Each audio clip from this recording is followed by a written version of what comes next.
لانی ہے۔ اور میں اکثر کہا کرتا ہوں یہاں اگر کوئی امیر بندہ بیٹھا ہے تو کتنا امیر ہوگا، اور حضرت ہم تو اس غریب دور سے تعلق رکھتے ہیں کہ جب پیسے کاغذ کے ہیں حضرت۔ اس آسمان اور زمین نے وہ بھی دور دیکھا ہے کہ جب پیسے سونے اور چاندی کے ہوا کرتے تھے حضرت، کتنے امیر لوگ تھے۔ اور اس نے تو کہا تھا زمینیں چمن گل کھلاتی ہے کیا کیا، بدلتا ہے رنگ آسماں کیسے کیسے، نہ ہے کسرے دارا نہ گورے سکندر، زمین کھا گئی آسماں کیسے کیسے۔ حضرت ہم تو شاہی کچھ نہیں حضرت، ہم وہ ہے 14 سال 13 سال کی عمر میں ہمارا بچہ بالغ ہوتا ہے، 70 سال 75 سال 80 سال اوسط عمر ہے، ختم حضرت۔ عاد اور سمود وہ قوم ہے جن کا بچہ 400 سال کی عمر میں بالغ ہوا کرتا تھا، 1400 سال ان کی اوسط عمر ہوا کرتی تھی۔ زمین پر رہنا وہ اپنی توہین سمجھتے تھے، وہ کہتے ہیں یہ کیڑوں مکوڑوں کا کام ہے زمین پر رہنا۔ وہ پہاڑ توڑ کر وہاں رہا کرتے تھے حضرت وہاں، لیکن کیا ہوا حضرت، رے وہ بھی نہیں۔ اور تاریخ میں بڑے نام لکھے پڑے، ہم کچھ بھی نہیں ہے حضرت، ہم مرلوں والے بیٹھے ہیں، کنالوں والے بیٹھے ہیں۔ میں اکثر پروگراموں میں جا کر احباب کی اصلاح کی خاطر یہ بات کہا کرتا ہوں، بڑی بھی میں چھلانگ لگاؤں، بڑا بھی یہاں کو امیر بیٹھا ہے، کتنا امیر بیٹھا ہوگا، میں بڑی بڑی چال مارن لگا جی 1000 کلے، کچھ بھی نہیں ہے۔ صرف ایک تاریخ کا نام حضرت سکندر، جس نے 14 سال کی عمر میں 21 سال کی عمر میں 15 لاکھ مربع میل فتح کیا حضرت، 5 بر اعظم اس نے 21 سال کی عمر میں فتح کر لی۔ تاریخ نے فاتح عالم اس لیے لکھا، اگر مر نہ جاتا تو اس نوجوان نے واقعتاً ساری دنیا فتح کر لینی تھی۔ اور یہ اسپیشل پتر جتنے جوان بچے بیٹھے ہو، یہ یہود و نصارہ کی بہت بڑی ہمارے خلاف سازش ہے، ہماری جوانیوں کو انہوں نے زنگ لگا کے رکھ دیا۔ 21 سال کی عمر میں 15 لاکھ مربع میل فتح کر دیا حضرت۔ ایتھے 21 سال دے منڈے نو اما کچھڑ لاندی ہے نہیں، یہ تو چھوٹا ہے حضرت، یہ تو چھوٹا ہے۔ وہاں 17 سال کی عمر میں محمد بن قاسم حضرت سندھ فتح کر کے واپس بھی چلا گیا تھا۔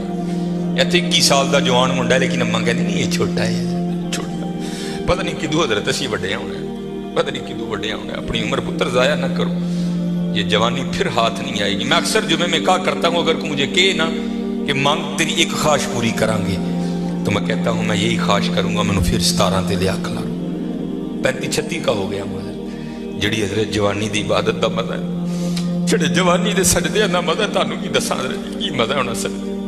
اپنی جوانیاں ضائع نہ کرو پتر، کسے نے نہیں جی آ کے پوچھنا ہے، کسے نے نہیں جی آ کے پوچھنا ہے۔ پہلے تمہیں سنایا جنہاں لئی تو پاپ کمائے، کتنے نہیں تیرے کرتے۔ ہاں حضرت قبر میں وہی آئیں گے جن کی سنتوں کو آج ہم چھوڑ چکے ہیں، قبر میں وہی آئیں گے جن کی سنتوں کو آج ہم نے ترک کر دیا ہے۔ نہ چھوڑو یار، اپنی جوانیاں ضائع نہ کرو، یہ جوانی بار بار نہیں آئی، یہ بہت بڑی نعمت ہے۔ در جوانی توبہ کردن شیوائے پیغمبری است، جوانی میں اللہ سے یہ جو نبی ہوتے ہیں یہ معصوم ہوتے ہیں، نبی خطا نہیں کرتے۔ یہاں توبہ سے مراد ہے اللہ سے لو لگانا، یہ جوانی میں اللہ سے لو لگانا یہ انبیاء کا شیوا۔ لگاؤ جوانی میں لو، اور پھر دیکھو تو صحیح حضرت وہ تمہارا کیا مول ڈالے گا۔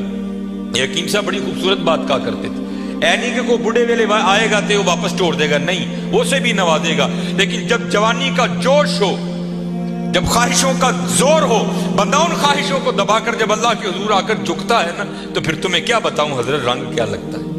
یہ امام یافعی نے رود الریاحین لکھی، اس میں حضرت لکھتے ہیں کہ حضرت حضر علیہ السلام سے نہ کسی اللہ کے ولی کی دوستی ہو گئی، تو حضرت حضر علیہ السلام سے پوچھتے ہیں حضرت آپ نے انبیاء سلام اللہ تعالی علیہ مجمعین کے ادوار دیکھے، حضور نبی علیہ السلام کا دور مبارک دیکھا، حضرت ابوبکر صدیق کا دور دیکھا، حضرت عمر، حضرت عثمان، حضرت سیدنا علی المرتضی رضوان اللہ تعالی علیہ مجمعین کے ادوار دیکھے، تابعین کا دور دیکھا، تبع تابعین کا دور دیکھا، کبھی کوئی ایسا بھی ولی دیکھا جس کی آپ کو سمجھ ہی نہ آئی ہو کہ یہ ہے کیا؟ تو حضرت حضر علیہ السلام فرماتے ہیں کہ میں مسجد نبوی شریف میں حاضر تھا حضور نبی علیہ السلام کے دربار مبارک میں سلام پیش کرنے کے لیے، تو کیا دیکھتا ہوں وہاں امام عبد الرزاق، امام بخاری کے دادا استاد ہیں، کہتے آپ درس دے رہے تھے اور لوگ بیٹھ کر نا درس سن رہے تھے۔ فرماتے میں نے دیکھا کہ کونے میں ایک لڑکا اپنے گھٹنوں میں اپنا سر دیے بیٹھا ہے، فرماتے میں نے سمجھا شاید سویا ہے، میں گیا، میں نے اسے ہلا کر کہا اوئے نوجوان، وہاں امام عبد الرزاق درس دے رہے ہیں اور تو یہاں سویا ہے۔ اب اللہ کا رزاق صفاتی نام ہے، تو ان کا نام تھا عبد الرزاق. تو آپ فرماتے ہیں اس نے سر تو نہیں اٹھایا, لیکن مجھے جواباً کہتا ہے وہاں وہ بیٹھے ہیں جو رزاق کے ابد سے سن رہے ہیں. جو درس دے رہے تھے ان کا نام تھا عبد الرزاق, اور کہتے ہیں یہاں وہ بیٹھا ہے جو ڈائریکٹ رزاق سے سنتا ہے. فرماتے میں نے کہا عمر تھوڑی یہ دعویٰ بہت بڑا کیتا. کہتے میں نے اسے مخاطب کر کے کہا اگر تو اپنے دعوے میں سچا ہے تو بتا میں کون. تو کہتے جب اس نے سر اٹھایا تو جی چاہا کہ اس کے چہرے کی پاکیزگی پہ قربان ہو جاؤں. جنہیں درجی جوانی بے داغ رکھی ہوئے پھر لاٹاں دے وجدی ہیں نا, پھر چہرے پر عجیب ہی پاکیزگی کا جنہوں ہی سادہ زبان کہنے ہیں جتی ستی حضرت جی. پھر چہرہ تو پھر چمکتا ہے نا, اندر دا نور چہرے تے آندا ہے حضرت. اب فرماتے وہ مجھے جواباً کہتا ہے اگر میری فراست غلط نہیں تو تم ہجر ہو. کہتے اسے پتا چل گیا کہ میں ہجر ہوں, مجھے نہیں پتا چلا یہ کیا شے بیٹھی ہے. آؤ تو صحیح حضرت. پھر دیکھو وہ کیا منہ ڈالے. حکیم صاحب فرماندے ہیں یہ گوڈے رہ گئے, دند نکل گئے, اکھاں کمزور ہو گئی ہیں. پھر آ ڈیرا لایا تو کی لایا, لیکن یہ نہیں کہ آئے گا تو وہ نہیں. لیکن حضرت جب ہر شاید پورے زور پر ہو تو پھر حضرت جو آئے گا پھر دیکھو تو صحیح وہ کرتا کیا ہے. وہ اقبال نے لکھا تھا نا, اقبال ایویں نہیں کہتا. اقبال کہتا ہے عالم ہے فقط مومن جاں باز کی میراث, مومن نہیں ہے جو صاحب لولاک نہیں ہے. ہاں بڑے جوان بچے بیٹھے ہو, اپنی جوانیوں کو ضائع نہ کرو. اور دوسری بات یاد رکھنا حضرت, یہ بات میری آج پلے باندھ لینا, اگر آج ہم برائی سے باز نہیں آئیں گے تو پھر یہ برائی کل ضرور ہمارے آگے آئے. حضرت بھی بیٹھے ہیں, علامہ صاحب بھی بیٹھے ہیں. یہ حدیث پاک کا مفہوم ہے کہ زنا دین ہے. یاد رکھنا پتر, زنا دین ہے, واپس آئے گا ضرور. اس کی بیٹی کے ساتھ, اس کی بیوی کے ساتھ, اس کی بہن کے, یہاں تک لکھا ہے کہ اس کی دیوار کے ساتھ زنا کیا جائے گا, زنا واپس آئے گا. دھیان رکھیو پتر, اے او ٹویا جی کڈو گے تو کل کسی نہ کسی ساڈے نے بھی ضرور ڈگنا. دھیان کر لیں. اور مجھے میرے سیدی نے, کیونکہ میں ڈاکٹر بھی ہوں, حکیم بھی ہوں, لیکن میں پریکٹس نہیں کرتا. ایک دو سلسلے ہیں, اللہ میرے اندر سے وہ نکال دے, اس دن نصیبی حضرت بہ جاؤں گی. پھر جب میں نے یہ دونوں کورس کر لیے تب مجھے سیدی نے بات سنائی. آپ فرمانے لگے کو بزرگ تھے, ساتھ حکمت بھی کرتے تھے. مریض آتے تھے ان کے پاس, وہ کو مریض آئی, نوجوان لڑکی تھی. جب انہوں نے نبض پکڑی نا تو شیطان تھوڑا سا غلبہ کر گیا, اور نبض پڑھتے ہوئے پکڑتے ہوئے اندر تھوڑا سا غلط خیال آیا, لیکن ساتھ ہی رحمت ہو گئی. وہ دھیان کرو اللہ ویکھدا بھی. نبض چھوڑ دی, نبض چھوڑ دی, بس خیال ہی گزرا. پہلا شیطان کی طرف سے آیا, دوسری اوپر سے مہربانی ہو. دھیان کر, علم یا علم بھی ان اللہ یا, کہ تو نے نہ جانا کہ خدا دیکھ رہا. ترقی کر دے ہو, ماں باپ آتے ہیں تو چینل بدل دیتے ہو, اور ایک دفعہ کہتے ہو حضور حاضر و ناظر ہیں. وہ خیال نہیں آتا کہ حضور بیٹھے بھی دیکھ رہے ہیں کہ میں نیٹ پہ کیا دیکھ رہا ہوں. کیوں بھول جاتے ہو ہمارا اللہ بھی دیکھ رہا ہے کہ میں نیٹ پہ کیا دیکھ رہا ہوں. خیال گزرا, ساتھ ہی خیال علم یا علم بھی ان اللہ یرا ربنا انک تعلم ما نخفی وما نعلن وما یخفی علی اللہ من شیء فی الارض ولا فی السماء. کوئی چیز ہاں زمین کے اوپر ہے, ہاں نیچے ہے, کوئی چیز بھی اللہ سے نہیں چھپی. خیال آیا چھوڑ دی.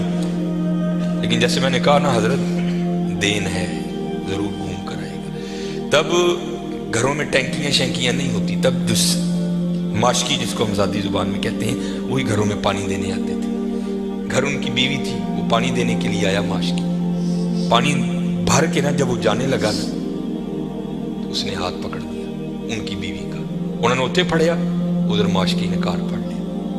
وہ بیوی آگے سے ہاتھ چھڑا کر کہتی ہے وہ پتر کی ہو گئی.